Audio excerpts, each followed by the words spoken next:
Welcome to another episode of Power Alphas. I'm one of your co-hosts, Sabby Piscitelli, and as always, my beautiful, beautiful, beautiful, gorgeous fiance, Mandy Saccomanno, better known as Mandy Rose. How you doing today, beautiful? Doing great. How are you doing? I'm doing well.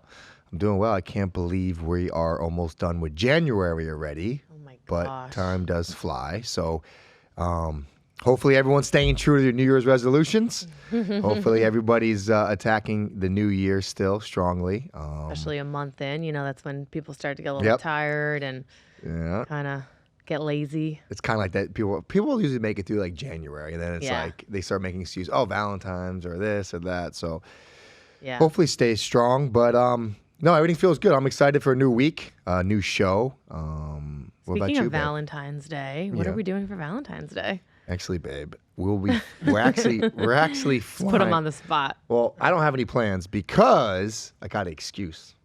Because we're actually flying back on the 14th from New York. Yes. And So like, I don't know. So you don't know. Well, you know what do. happens with Sabby is he's going to wait till the last minute and try to get a reservation somewhere, and everything's going to be booked, and he thinks that that's like he tried. Babe. Every day is Valentine's Day with you, okay, I know, babe? we do, yeah, but we should probably still do a little What do you want something. to do, babe? Tell me. What do you want? What does baby want? Whatever baby wants, baby gets. Whatever baby wants. I haven't decided exactly what I want. I don't want any gifts or anything like that, but I think we do a nice dinner. Maybe we'll do something different. We always go out. Maybe we'll What's do our something at the house. let's see how good she remembers things. What's like our consistent Valentine's dinner place? Melting pot. She got it. I don't know why. I've always loved Melting Pot. So let's tell them. I never been to Melting Pot until I met Sabby, and he's taken me to Melting Pot the last, I don't know. No, maybe, not every maybe Valentine's every Day. Valentine's But Day. I like Melting Pot because it's like an experience, right? It's like fondue. You get to there's really like cool. 4 courses. You got your cheese. You got your salad. Then you got you make your meats and your fishes and all that stuff. And then you got like a nice beautiful dessert with this chocolate. I don't know. It's just like a whole process that I think is fun. I mean, it is fun, and it's fun. it's cool. I mean, I feel like we should go there and just like do cheese and wine one night. You always say that, yeah. I know. You could do like a nice we dessert never do there. It. Yeah. Yeah, Why absolutely. not? What are your guys' Valentine's Day plans? Ben, what's your plans? Any plans, Ben? Ooh.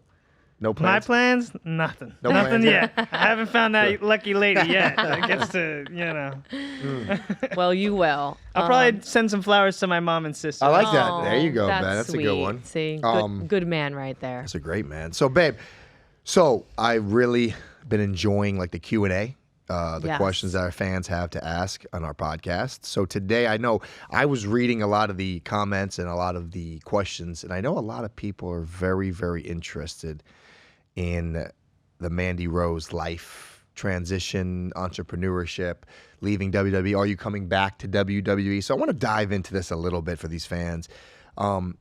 First, I do want to talk a little bit about, I know what Royal Rumble's coming up for WWE. Yes. So let's hear your first big story of your Royal Rumble or your experiences around this time, because I always like to relate, a time frame for where you were at in your career, and I know maybe we could transition into one of your experiences, and then maybe talk about what these fans want to hear about your transition out of WWE and what you're doing now. Yeah, so I used to love, I still do, obviously, being out of WWE, but Royal Rumble, I think, is such a great show. I think it's probably the third biggest from WrestleMania. You have SummerSlam, WrestleMania, and then I think Royal Rumble is just so exciting. I think the fans get really, really excited for it. It doesn't get old like the same, the women's match and the men's match. I just feel like there's always surprises. So I will say, I mean, I've been in a few Royal Rumbles. I probably was in 4 or 5, 4, definitely. Yeah. Right? I don't know. Do you remember your number that you came out? Do you remember your numbers? Tell me. That's a good one. Yeah. So my first Rumble, I was number 3. Remember 3? that? Okay. It was my right after I got called out pretty much. Number 3. It was number 3, Mm-hmm. and Lita got rid of me. Remember, which I thought was really cool. I was like, one year I got rid of number 1, didn't I? I don't know why. I gotta go back, guys. I'm so bad with my highlights. I know my fans are really good with my highlights, so they're gonna correct me on this. But I'm pretty sure I was eliminated first in my first appearance You in were the Royal eliminated Rumble. first? I want to say, and I think it was by Lita, and I was okay with it because I'm like, oh, well, Lita's eliminating me, so like that's pretty freaking cool. Yep, yeah. yep. So anyway, my favorite Royal Rumble match was the one with Otis when he saved me. I do remember do you that. remember that? You I came fell out on in top the- of him, right? Or something like that. Your Yes. feet didn't ever touch the My ground. feet never touched the ground. So that was a really cool moment because we had a storyline going. It was exciting. The fans were really into it. And I loved my outfit. My outfit was really cool. Do you remember my outfit? It was I the do not gold remember your outfit. leotard with Oh, yeah, I it's do very remember that outfit. cheeky. Yes, I did get in yes, your trouble cheeks were after the out. match Yep, because absolutely. my cheeks were out a little too much. I was known for that. She's known for that. But you know. She got best cheeks in high school. Yeah, YOLO. You only live once, right? And it was like it was open here, a little, and it had like the bra top, but it was really bedazzled. It was really cool. So anyway, I just love that match because I looks like I got eliminated, but I fell onto Otis. Otis, you know, my man. Don't be jealous when I talk about I Otis. am a little jealous, but that's okay. And I fell on top of him. He saved me. He threw me back up. And all I remember, I was opposite of hard cam. And all I remember, the fans behind me, when I jumped up, there's like a picture and a video, which we'll show, where like the fans just erupted because it was like such a cool moment. And when that was my first moment where I was like, wow, like I got that adrenaline rush of like So cool. the feeling of like they're cheering for you, booing for you, whatever it may be, but like they care. I think that was like my first That's feeling awesome. of that because like they started to care about me. Yeah, I started to care about Mandy Rose. So that was one of my favorite moments, I will say. And when you're in a storyline around the Rumble, it's always fun too because obviously the winner of the Rumble usually gets their opportunity to face the champion at WrestleMania. So that's always exciting. But when you're in a storyline, like one year I was in a storyline with Naomi, which was fun, and it just adds so much to it because there's so many girls you throw all these girls and guys in a match, and if you don't like do something cool or kind of like showcase something, or you're in the storyline and it becomes like it's, you know, people can relate to it or whatever it is, you kind of just get thrown in there and like nobody really remembers. You know what I mean? Absolutely, Like you just yep. everyone you do your entrance, you get thrown out, whatever. So I don't know, they're a lot of fun. That was definitely one of my favorite Royal Rumble moments. And I thought my look was iconic. So Yeah. You know, I think it's really cool that you just have, you know, these great memories, these great experiences that WWE did give you. So it is a true blessing. What a great stage, what a great pedestal for you to, you know, showcase your skills, your ability, your talent. And, you know, it's history. You're going to, you know, you're going to look back 5 years, 10 years, 20 years from now when you have kids, and you're going to maybe sit back and read some articles and really be emotional of what you've accomplished. And I think it's amazing that you have these memories because I'll tell you, you know, it is something that your whole life you will live with. And you always think back on these moments and be grateful. And I think it's awesome that you can still sit, you know, and talk about an experience you had in WWE that was a highlight, and you could still remember the crowd going crazy and how you felt, and that, you know, 30 seconds of adrenaline. That's something that's you know, all your hard work has paid off. So that's, to me, that's absolutely cool. You can see, you could, you know, talk about that story. Yeah, it is really cool. And I've only been out, you know, for a little while. So I feel like when I do get older and I am able to reflect back on a lot of these moments, it's going to be very special and sentimental. And it's cool to like show your kids, just like you're going to be showing your kids all your highlights and everything. But my transition to your part 2 of your question, from WWE to, you know, being an entrepreneur, developing different brands, starting this podcast with you, and just kind of diving into things that I maybe didn't know that I'd ever get into.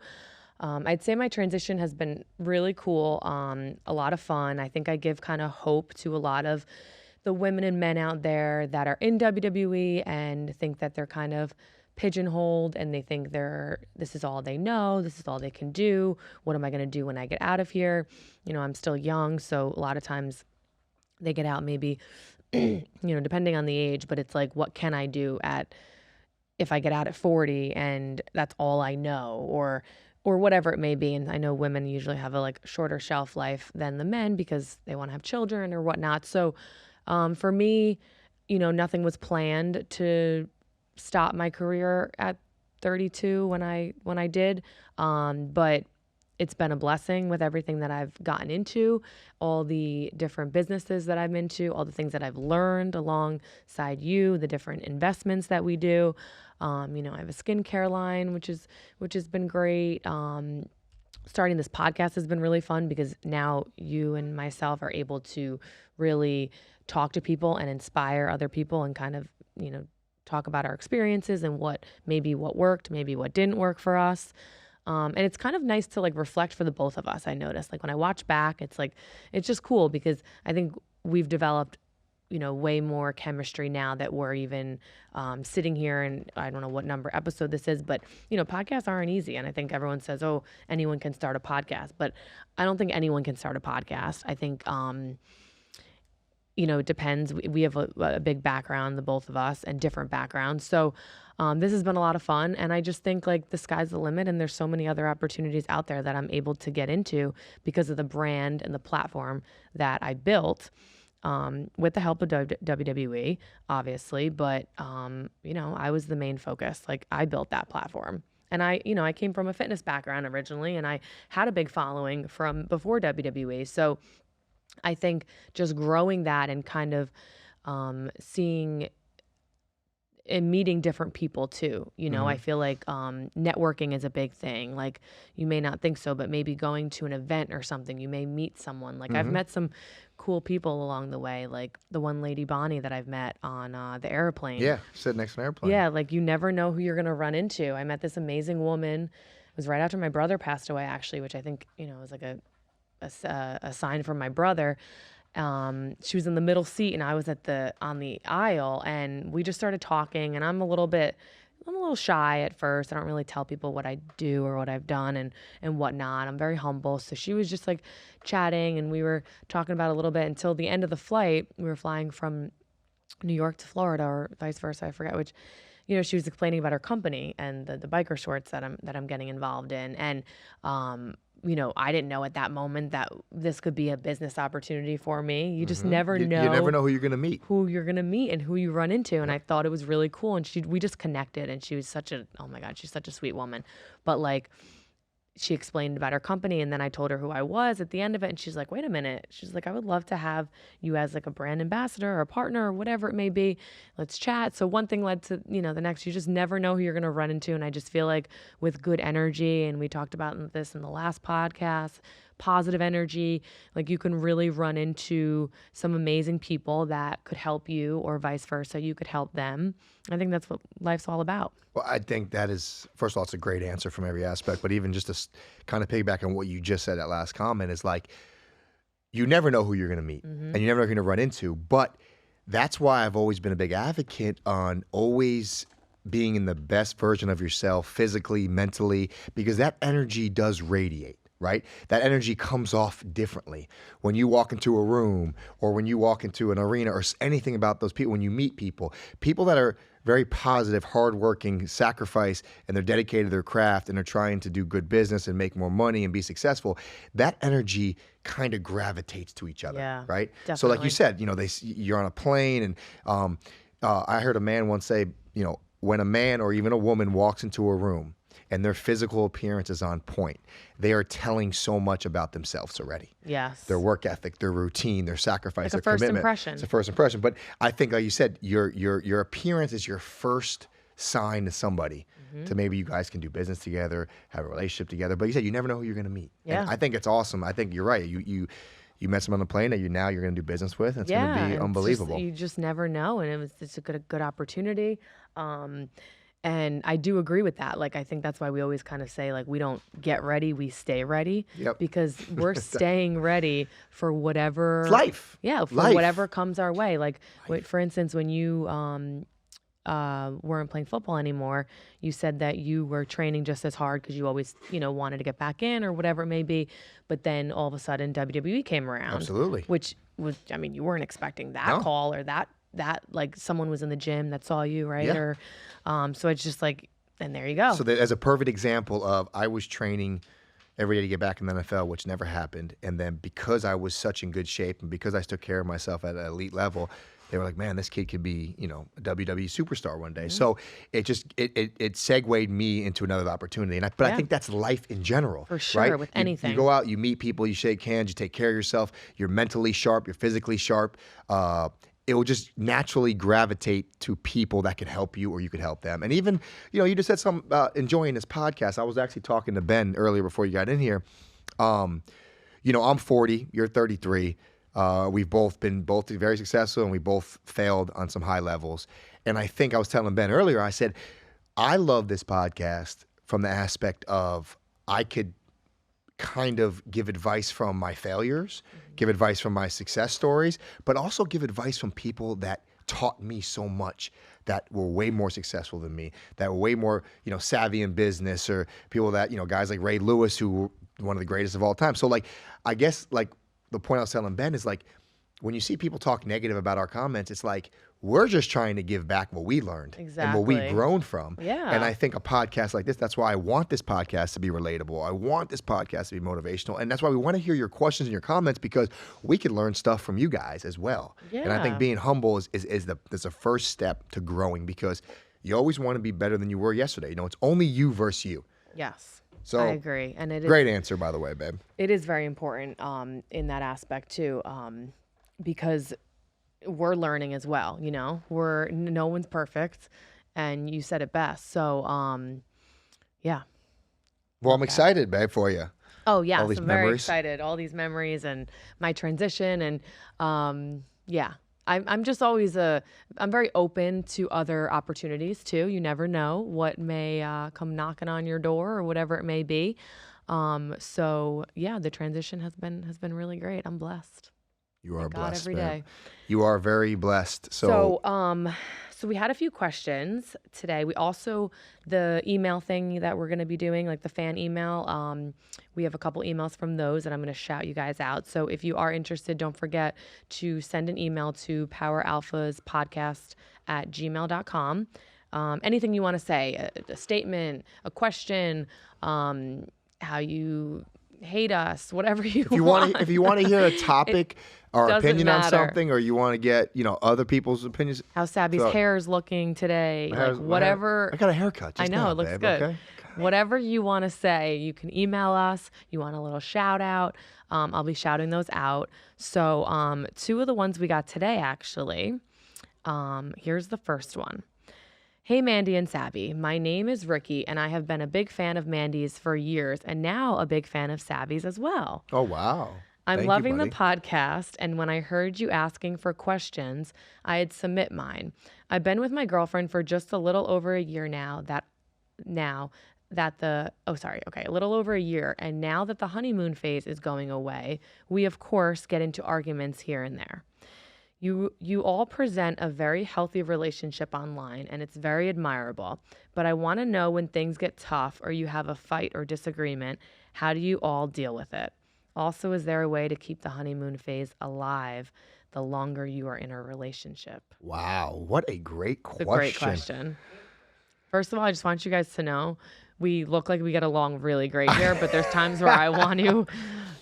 Well, no, it's funny. I was when you were reading that, I actually wanted to start out with my answer, or our answer first, is by saying, we have problems, fights, like every other relationship in the world. Yes. Right. So don't ever think you see, us and like, oh, their relationship's perfect and mine's not. No, that's not the case. Trust me. We have our arguments. Yeah, we have our arguments. We have our moments, but it always has to go back to the root of a foundation of a relationship, and I think. That's a tremendous question, because I think that is an answer that is never done, right? You always got to improve your relationship. You always got to work at it. It's always going to be a work, no matter if you're married for 30, 40, 50 years, a week, whatever it may be, you're always going to be working. Sabby and I get along really great. We were really great friends before we met, which I think helped as well.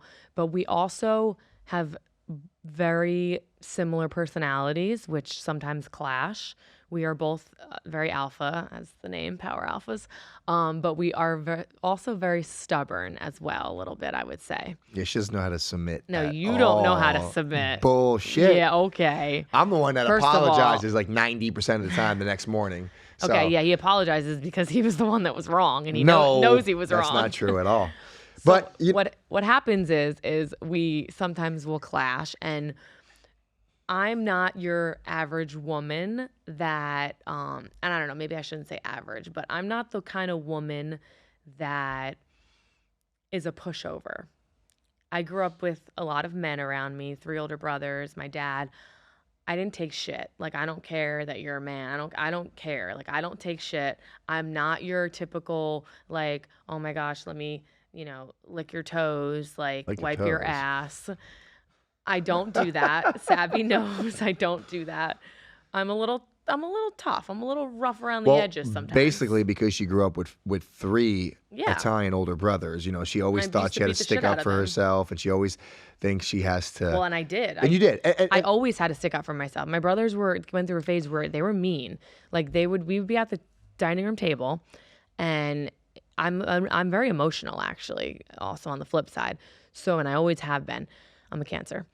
And we'd be sitting at the table, and like if I got upset over something, or my dad yelled at us, or whatever it may be, my brothers were so evil sometimes that they'd look at me and be like, "Oh, you're gonna cry?" Like. And would you cry? And no, I would do the real tough. Like I'd get the lump But in like the the throat. tears would start coming. They're starting to just come, shivering a little bit. And then the second they saw me vulnerable like that, they'd be like, "Oh, you little baby, just let it out, just cry." Like they were really mean like that, and I'd be like trying so hard, and the lump in my throat would get so big that I'd be like, "Oh!" They know exactly what I'm talking about too. So I just felt like sometimes it was hard for me to show emotion as much as I was emotional, and now I just let it all out. Tears come flowing. I don't even care. I was young at that time. But I mean, to answer a little bit of the question he was saying, honestly, about relationships, I think it's like anything else in the world. I think it's a constant working at it every single day. And I think Mandy and I know for me, I always try to tell her how beautiful she is. I always try to tell her, how proud I am of her. I always try to thank her. He does compliment me a lot. And I think, but I think that's the start of the little things. You always want to make your significant other feel special. And I think that's something that's worked for me as I grow. And by any means, I'm no expert at relationships, please. I'm evolving every day and trying to be the best fiance. And hopefully when I become a husband, I want to become a great husband. And I want to learn every day how to be better and better and better. And love languages. I think love language is very important. Knowing what your partner's love language is, Ricky, I think that helps. I think maybe your significant other is fiending for a little bit more of like words of affirmation, which I do love. And that's why Sabby knows that. And he does give me a lot of words of affirmation because I like that. I like when he's very affectionate, and I love that. And he can, like, as much as a tough man that he is, like, Sabby can be very vulnerable, which I also love, with a man. So I just think knowing what your partner wants and needs is a big factor, because you can go in a relationship and have no idea and be totally like, maybe spoiling the girl or guy with gifts. And like, that's not, like, receiving gifts is not their love language. Like, they don't want gifts. They want your physical touch, or like mine's definitely physical touch and words of affirmation.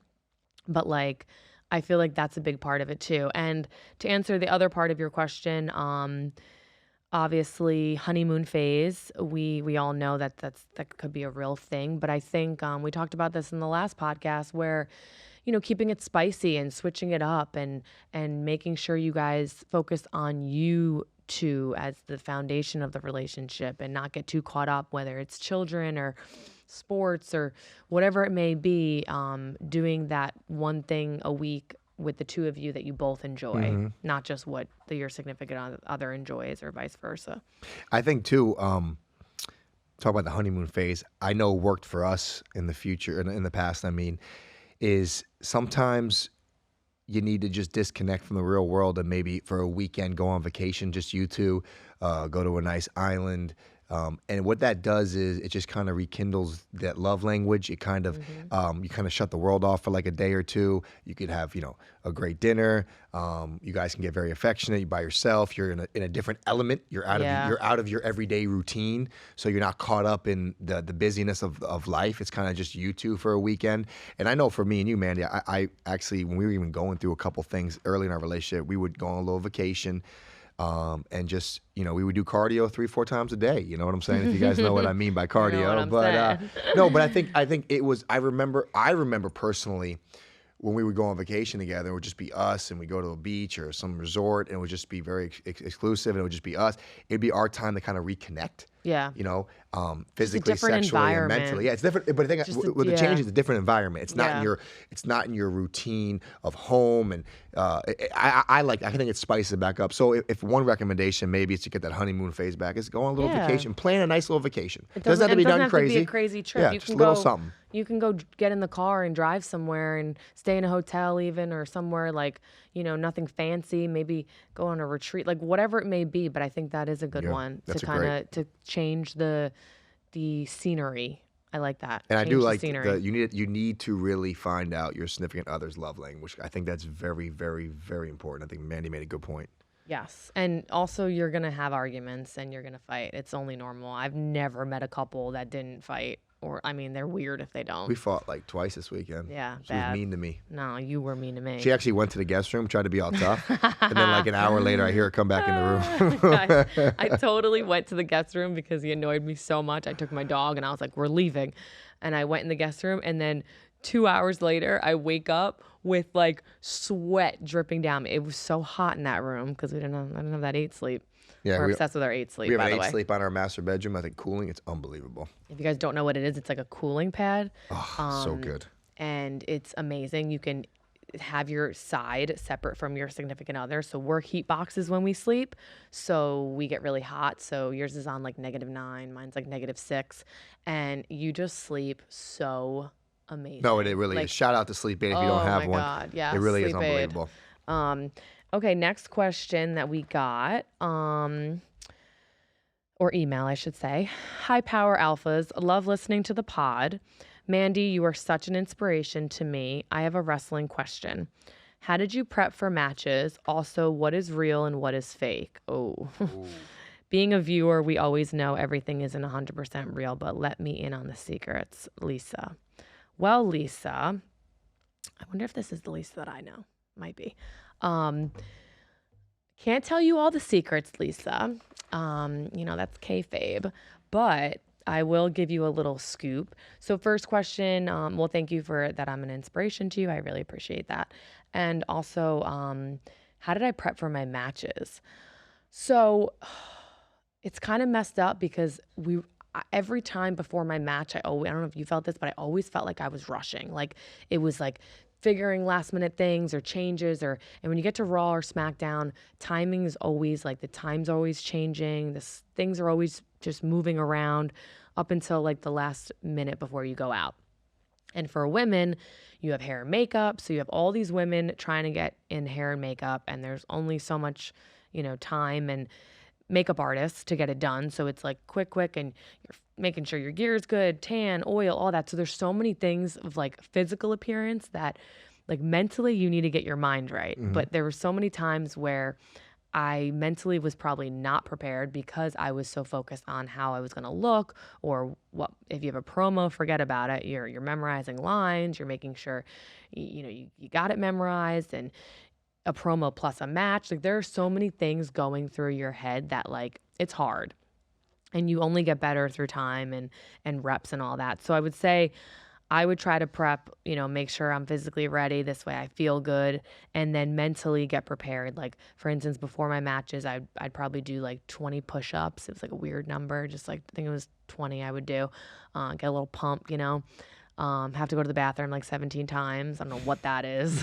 Did you have that? Yeah, when you get nervous, thing, you right? always have to feel like you got to go pee Oh my God. all the time. No, and number 2. No, TMI. No, yeah, ask the girls. Good. No, ask everyone. Girls don't go number 2. What are you talking about? Right, I forgot, guys. Come on. Anyway, that's a thing. It's called bubble guts. It's called nervous. It's called nervous bubble guts. It's a thing. Like a psychologist one time told me that anything before you have like your adrenaline, it makes you go to the bathroom. So TMI, but anyway.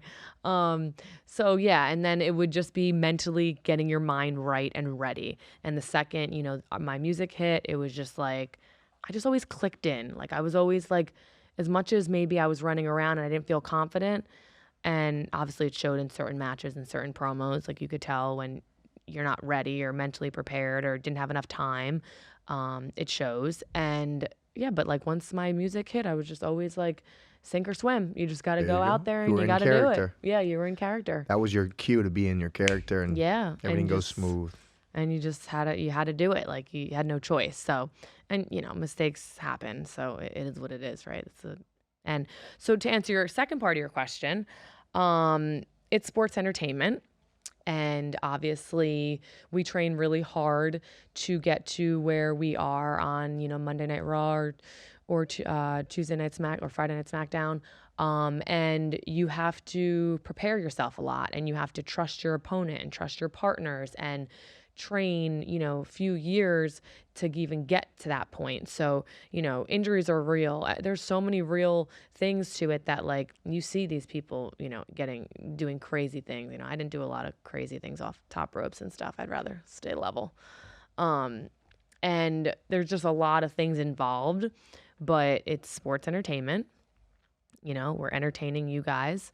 Yeah, sorry, I can't really give many more secrets though. That's a great answer though. Can't. No, it's a great answer. I think a lot of these wrestling fans want to go into the experience of leading up to a match, and I thought you did very good. And it's entertainment. It's you're a professional, and when that music hits, you got to perform. It's simple as that. It's what it is. Exactly. It's like any other job. We all have to perform, right? It's a performance-based world. It's a performance-based industry. It is. You're always evaluated, and that's how life is in anything. Yep, for sure. Another question that we have from our Q&A that we did and we didn't answer, and this is from Mr. Lime. Mr. Lime is a great, great fan of mine. I know exactly who he is. He's great.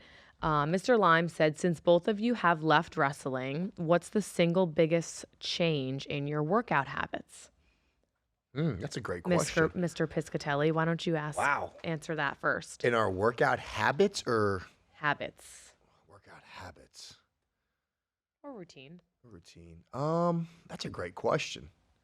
I think the only thing that's really changed for me is we make our own schedule now, in a sense of my routine is very, very routine and strict on time because we can make our own time now. Yeah. Of like the freedom of having your own schedule. Love that. So I think, when we were WWE, like sometimes you always couldn't work out the same times. Yeah. But I love personally, and this was always kept me in such great shape, I feel like it's key to it. I like to wake up, do my morning routine, and go straight to the gym. I like to do my workout right away, get it over with, and then I start my day. Because for me, it's like, that is like the start of my day every Monday through Friday. So the only thing that's really changed for me is that I can create that morning routine and work out, because sometimes when I was with WWE, I couldn't work out till like noon or 2 o'clock, which I wasn't a big fan of. I didn't like that. Yeah, so Sabby's not a big fan of. Sometimes I'll, like today, for instance, I didn't work out this morning, so I got to work out later. But I'm just like, if I got to do it, I'm going to do it. But that's a good point for the timing aspect of it, because when you get to the main roster too, in the road, like there's some days you travel, all these hours, and then like sometimes you don't want to go to the gym. It's either take a little nap or go work out. Like, and then sometimes you're tired. So I would say the biggest thing would be being able to kind of work out whenever we want, because that's the freedom that we have. That is the freedom. Making your own schedule, your gym schedule, for sure. Shout out to Mr. Lime. Good question, Mr. Lime. He's great. Big fan, big subscriber on my OnlyFans. Yeah? Yeah. I like that. Thank you. When you worked for WWE, did you like Toxic Attraction, or did you always want to be a loner? Good question. I loved my Toxic Attraction faction. Really loved the girls, loved what we did. It was something that nothing was planned. It was just like, let's throw some paint on the wall, see if it sticks or whatever. It's just like, it just worked. It was a great faction. Love those girls. Became really close with all of them. It was a lot of fun. They helped me with some stuff. I helped them with some stuff. The cool thing about it, which I just talked about this with Mackenzie the other day, all three of us were very different.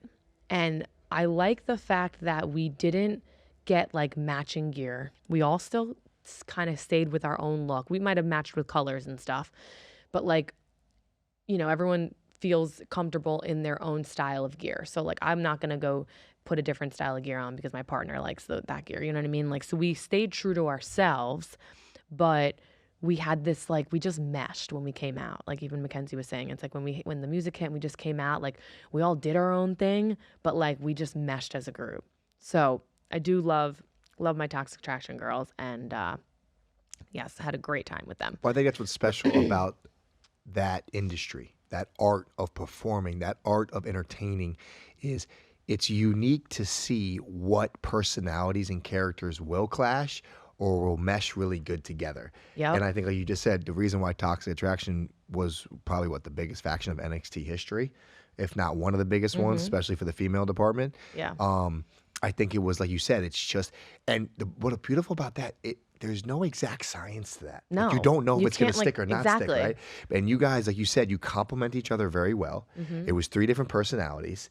And I just think the fans fell in love with it, or they fell in love to hate it. And I think that's the special thing about that industry in WWE is like, there is no exact science, right? Like in some other professional sports, you have a gifted basketball player his credentials are just off the charts. You know he's going to be a pretty good basketball player, right? But in that industry, it's like sometimes people become the biggest stars and you don't really see it coming.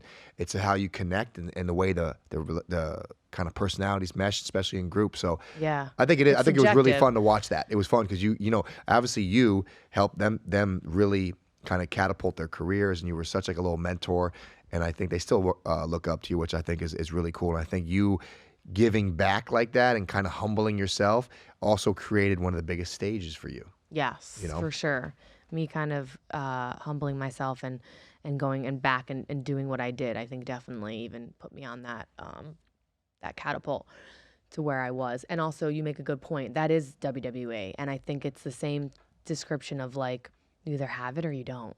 Whereas like other sports, it's like, it's really based off like usually talent. And I would say with WWE, like not to say they're not talented, there's a ton of talented people, but it's kind of like one of those things where it's just hard. There's no like It's the right or wrong. relatability. It's That the relatability. too. The Yeah. fans have to grab you. But there's Like, also a lot of things involved that like people don't see, and like how you get booked and who likes you, who doesn't like you, and all these things that are involved where it's not just based on absolutely talent. That's life. But Yeah.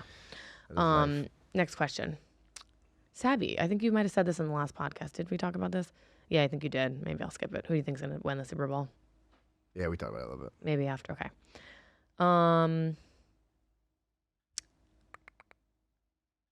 Are you selling merch like posters? Actually, I do have merch available on my website. It's the link in my bio. You'll see I sold out of my calendars, which was awesome. I did like 2 different sets of calendars, so those aren't available anymore. But I do have like some other options on that website, and you guys can check out posters, shirts, and other merch items. What is your favorite male body part? Oh, I like this question. Are we talking about my favorite Sabby male body part? Because I have a few You of better those. talk about Sabby's male body part. Who else you talking about? Well, Ben, like, you believe that shit, meaning Ben? like, are we talking specifically to Sabby, or are we talking? Well, let's go obviously with Sabby before I put my foot in my mouth. Yeah. I'll give you a rope to hang yourself with that one. I got the shovel in the back. Yeah. I got the shovel for you. Give it a shovel. Give Dig it a- Yep, exactly. So my favorite body part of Sabby would be his glutes. Show them your glutes. Nope. Sabby has the craziest glutes for a dude. Yeah, they're really nice. He's trained a lot, but it's funny because you always say from like running, you say, right? From football? It's a lot of explosive movements, Explosive movements. I was, get to be a very explosive athlete. That's kind of like was my strength. But his as being an glutes athlete. he has so much muscle that it's so funny. Sometimes when he's like walking around naked, his butt, like, it's like stuck together. Like, it doesn't like open very easily. Not that I'm like trying to open it, but it's like, it's very, listen to this. Earmuffs. Ben, your face. We don't have to get too No. detailed. What I'm saying is like the muscle is so, like strong and just like, it's almost like one of those, it's hard to explain. Well, you know what the good news is, guys, if you're listening to this? You know what the good news is? Mandy and I are actually coming out with a supplement and a product that's going to really direct the glutes of male and females. So we're the in your glute workout plan, 'cause masters. Look at us. obviously she has an amazing butt, and we all know that. It's all over the internet. It's all over social media. It's been on national TV. But we actually have a supplement coming out probably the next 3 months. So make sure you look out for that because it's targeting good glutes. And men, you can have good glutes. Trust me. Well, you hear what you said.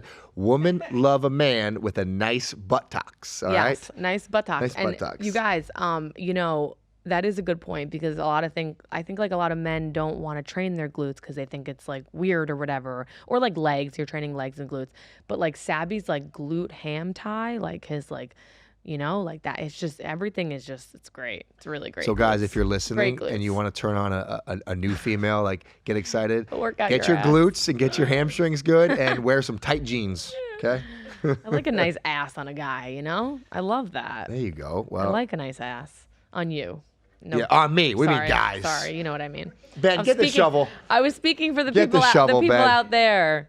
They ain't looking at your ass. Well, you know what, babe? I think this is another great podcast. And I love the questions because I think the questions brings in the fans, and I think the questions are going to excite people to ask more and kind of see what our answers are going to be. But yeah, we do love the it. questions. And guys, we need your help. We need more subscribers on our YouTube. We are definitely... It's trickling up, which is good, but we want to get to 5K subscribers soon. So please go over to our YouTube page, like and subscribe so you get the notifications when we obviously air our podcast on Mondays, and you get to see all our videos and the shorts and whatnot. So please help us out with that. We're going to do a little fun giveaway once we get there, and whoever helps us get there faster. And also send your emails to poweralphaspodcast@gmail.com to share a story, share a question, whatever it may be. And also you can always put your questions in the comment section as well because we read those and we love your feedback. So we appreciate you guys. Don't forget to watch our podcast on YouTube, Spotify, and Apple Podcasts. And we love you guys.